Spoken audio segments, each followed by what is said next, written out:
दिनों पर मेरी हुई जब मुझसे मुलाकात, बनकर चांद तुम्हीं ने देखा, सुन ली सारी बात। मेरे दिल की बात बाबा, मेरे दिल की बात, मेरे दिल की बात बाबा, मेरे दिल की बात।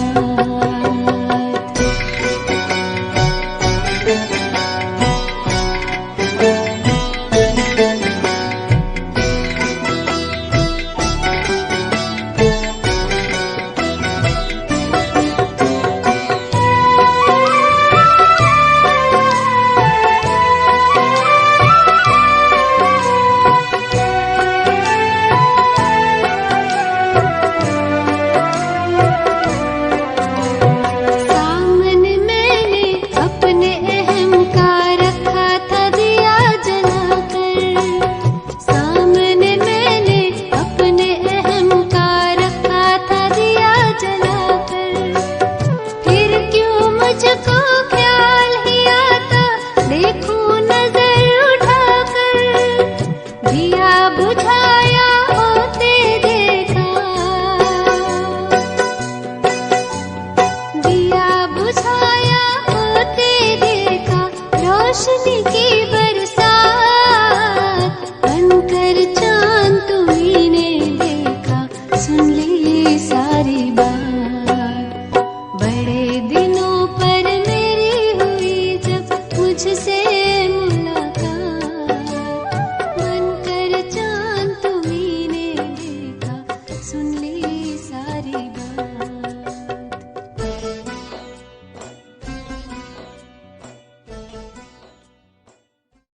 ओम शांति। Good morning. 14 अक्टूबर 2022 प्रातः मुरली। मीठे मीठे प्यारे प्यारे बाबा बोले, मीठे बच्चे तुम्हें पढ़ाई का बहुत कदर रखना है। बीमार हो, मरने पर भी हो तो भी क्लास में बैठो।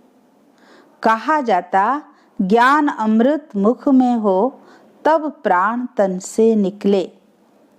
आज का प्रश्न, कई बच्चे भी बाप से बेमुख करने के निमित्त बन जाते हैं, कब और कैसे?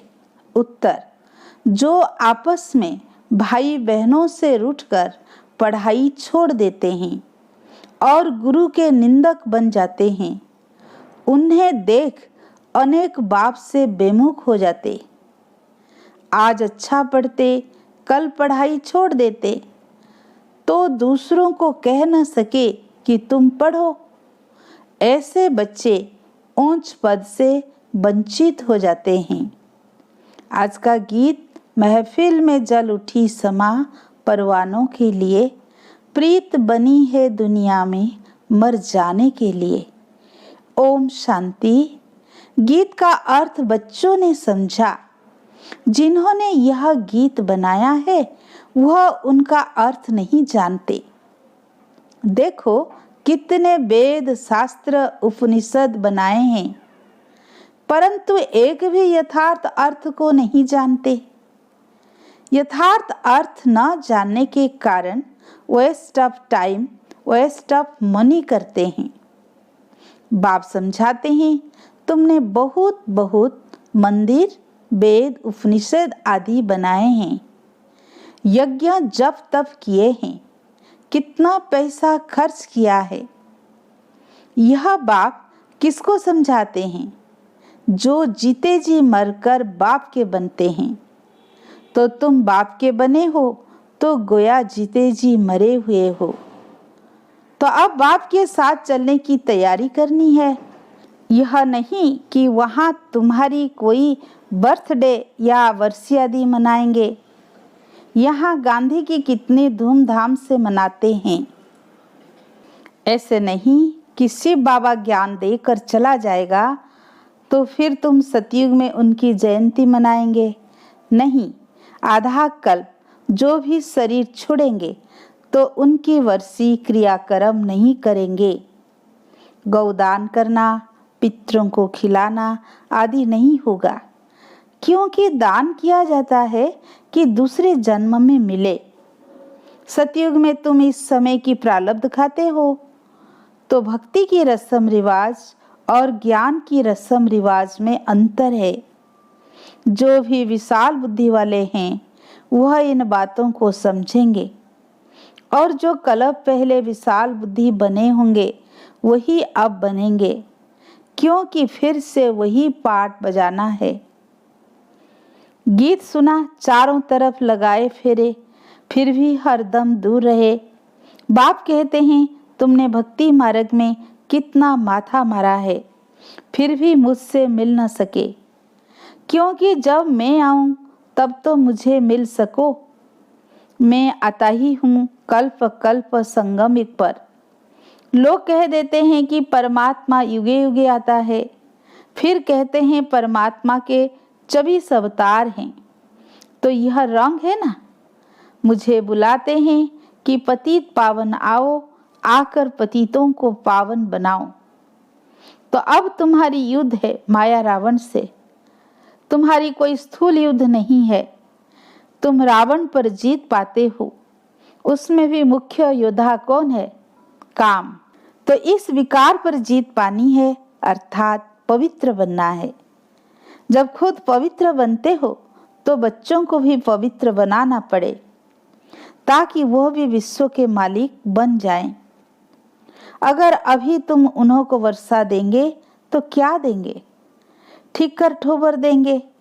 अच्छा देखो, अमेरिका है, वो क्या है? ठीकर ठोबर है, क्योंकि अब सब खत्म होना है। अब देखो मरेंगे कैसे। जैसे पहाड़ों पर जब बर्फ का तूफान आता है तो पंछी आदि सब खत्म हो जाते हैं, तो यह बम्स के तूफान भी ऐसे हैं, एकदम मरते रहेंगे मच्छरों सदृश। तुम जानते हो कि हम देखेंगे कि कैसे सब मर रहे हैं। लड़ाई में देखो कितने मरते हैं। यहाँ मौत सब के सिर पर है। सतयुग में मौत का भी डर नहीं, क्योंकि वहां अकाले मृत्यु नहीं होता। तो बाप ऐसी दुनिया में ले जाते हैं, तो ऐसे बाप की श्रीमत पर चलना चाहिए। यह सुप्रीम टीचर भी है, तो बच्चों को पढ़ाई पर पूरा ध्यान देना चाहिए। बहुत हैं जिनको पढ़ाई का कदर नहीं है। समझो कोई सख्त बीमार है, मरने पर है, उसको भी क्लास में ले आना चाहिए।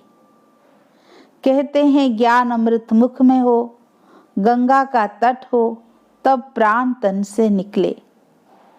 तो पढ़ाई का इतना कदर होना चाहिए। अगर लाचारी हालत में क्लास में नहीं ले जा सकते हो तो उनको घर में भी शिव बाबा याद कराना चाहिए। परंतु पढ़ाई पर बच्चों का पूरा ध्यान नहीं है। बाबा कहते हैं रजिस्टर ले आओ, तो मुझे मालूम पड़ेगा कि कहाँ तक कौन पढ़ता है। और बाबा पूछते भी हैं, यह खुद पढ़ता औरों को पढ़ाता है? क्योंकि इसी धंधे में ही कमाई है, बाकी सब धंधों में है धूल। उन ब्राह्मणों के कच्छ में है कुरम, तुम्हारे पास है सच। तुम सचखंड की स्थापना कर रहे हो। तुम्हारे ऊपर बड़ी जवाबदारी है, इसीलिए खबरदारी रखनी है। मेहनत है, पढ़ना और पढ़ाना है। ऐसे नहीं सिर्फ पढ़ना है। तुम प्रवृत्ति मार्ग वाले हो। 8 घंटा भर घर का काम करो। गवर्नमेंट की कायदा निकालनी है। गवर्नमेंट भी कायदा निकालती है कि 8 घंटा काम करो। आगे तो जब स्टीमर बाहर से रात को आते थे तो सारी सारी रात भी दुकान खोलकर काम करते थे। तुमको भी घर के काम से फारिग हो फिर इस सर्विस में लग जाना है। सर्विस करना गवर्नमेंट खुद सिखलाती है, खिलाती पिलाती है, तो उनकी सर्विस भी करते हैं। यहाँ भी तुमको बाप सिखलाते हैं, तो तुमको अनगॉडली सर्विस करनी है। सिर्फ ओनली सर्विस नहीं, ओनली हो गई सिर्फ अपनी बुद्धि की। खुद को पवित्र बनाना, परंतु हमको तो भारत को स्वर्ग बनाना है। तो तुम्हारे ऊपर बहुत जिम्मेवारी है। जैसे उस सेना पर जिम्मेवारी रहती है, चीफ कमांडर, कैप्टन आदि पर अधिक जवाबदारी रहती है। यहाँ भी ऐसे हैं जो अच्छे अच्छे बच्चे सेंटर खोलते हैं, वह हो गए कमांडर, तो उन पर जवाबदारी है। तो यह हर एक को देखना है कि हम सर्विस के बजाय कहाँ डिस सर्विस तो नहीं करते हैं। बहुत बच्चे हैं जो भाई बहनों से रूठकर पढ़ाई छोड़ देते हैं। यह नहीं समझते कि पढ़ाई छोड़ने से गुरु के निंदक ठोर नहीं पा सकेंगे, अर्थात सतयुग में उच्च पद नहीं मिलेगा। यहाँ बाप बच्चों का रजिस्टर मंगाते हैं, उससे समझ जाते हैं। जैसे स्कूल में बाप टीचर रजिस्टर से समझ जाते हैं कि यह बच्चा कहाँ तक पढ़ता होगा। कई बच्चे होते हैं जो सारा दिन खेलते रहते हैं और छुट्टी के टाइम पर घर आ जाते हैं कि हम पढ़कर आए हैं। किन्हों के माँ बाप तो रजिस्टर भी नहीं देखते, तो उन्हों को मालूम ही नहीं पड़ता। किन्हों के माँ बाप ध्यान में रखते हैं तो बच्चा अच्छी तरह पढ़ जाए। यहाँ शिव बाबा अंतर्यामी है, साकार को रजिस्टर दिखाना पड़े। बच्चे कहते हैं बाबा ऐसे तूफान आते हैं। बाबा कह देते हैं कि यह तूफान तो आएंगे, यह सब तूफान पहले मेरे पास ही आते हैं, क्योंकि जब तक इनको अनुभव ना हो तो बच्चों को कैसे समझा सके। अच्छा, तुमको माया ने सारी रात हैरान किया, नींद भी नहीं करने दी, टाइम भी वेस्ट किया। यह भी उनका फर्ज है, टकराएगी जरूर। बाकी तुम्हारा काम है बाप को इतना ही याद कर माया को भगाना। कई बच्चे हैं जो थोड़ी भी माया आती है तो चले जाते हैं। जैसे वैद्य लोग कह देते हैं यह दवाई लेने से बीमारी उथलेगी, परंतु कई लोग ऐसे होते हैं जो जरा सी बीमारी ने उथल खाई तो उस वैद्य को छोड़ दूसरे के पास चले जाते हैं। यहाँ भी ऐसे हैं, ज्ञान को छोड़ साधु संतों के पास चले जाते हैं।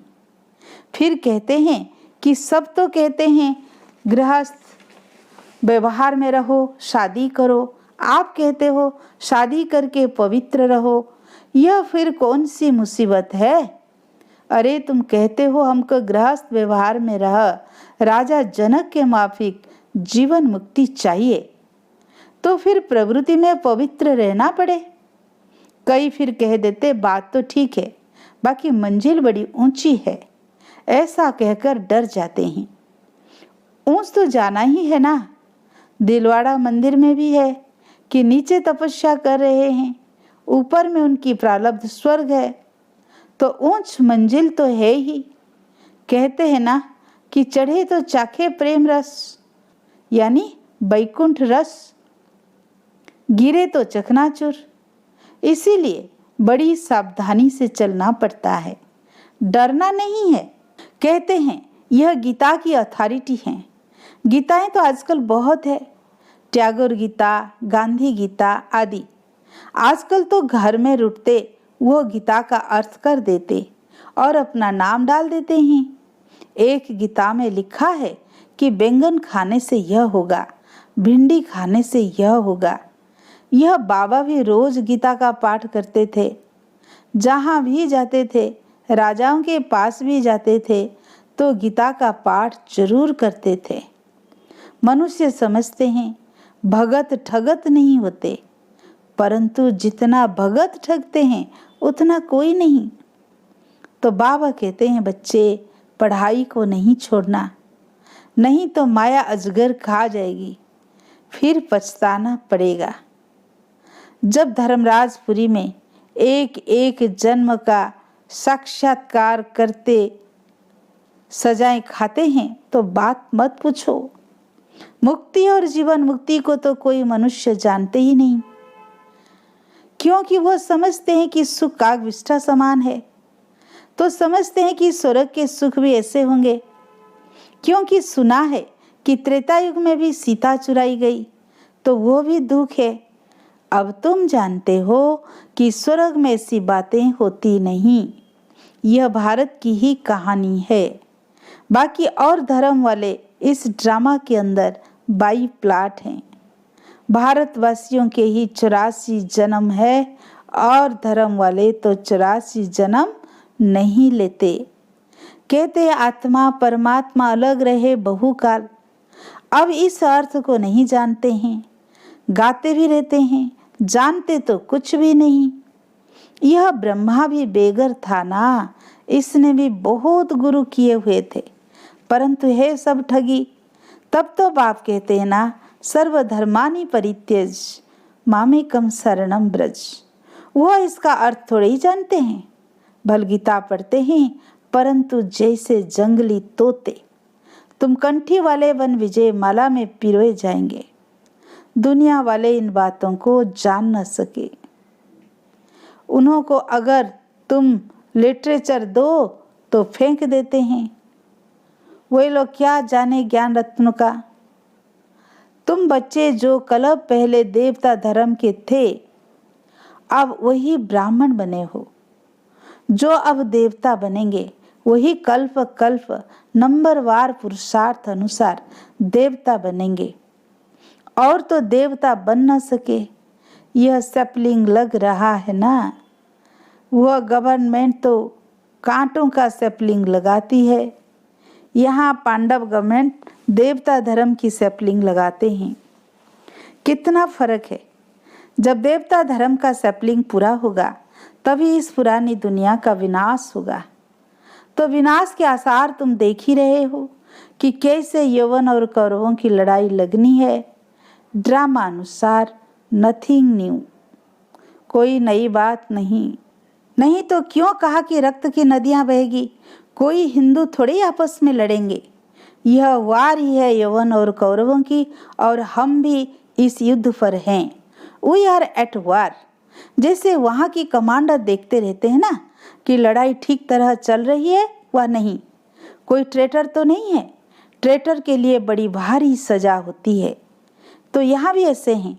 अगर कोई बाप का बनकर ट्रेटर बन जाते हैं तो धर्मराजपुरी में बहुत भारी सजा मिलती है। बच्चों ने साक्षात्कार भी किया है।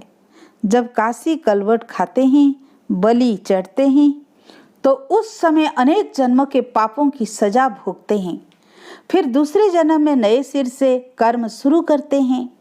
मुक्ति में तो कोई जाते नहीं। कहते हैं फलाना पार निर्वाण गया, परंतु जाता तो कोई भी नहीं। बाप को बुलाते हैं, पतित पावन आओ, सर्व का सद्गति दाता एक ही है। यह तो समझ की बात है ना। बाप आते हैं तो कईयों को गति सद्गति दे जाते हैं। परमात्मा ने अब ऑर्डिनेंस निकाला है कि पवित्र बनो। कहते हैं कि दुनिया कैसे चलेगी। अरे तुम कहते हो खाने के लिए नहीं है, प्रजा कम होनी चाहिए, फिर कहते हो दुनिया कैसे चलेगी। तुम बच्चों को अच्छी रीति समझाना चाहिए। अच्छा मीठे मीठे सिकील दे बच्चों प्रति माता पिता बाप दादा का याद प्यार और गुड मॉर्निंग। रूहानी बाप की रूहानी बच्चों को नमस्ते। हम रूहानी बच्चों की रूहानी बाप दादा को याद प्यार गुड मॉर्निंग नमस्ते नमस्ते। शुक्रिया बाबा, शुक्रिया शुक्रिया। धारणा के लिए मुख्य सार। फर्स्ट पॉइंट, घर का काम करते भी समय निकाल रूहानी सेवा जरूर करनी है। अपने को सर्विस बढ़ाने का जिम्मेवार समझना है, डिस सर्विस नहीं करनी है।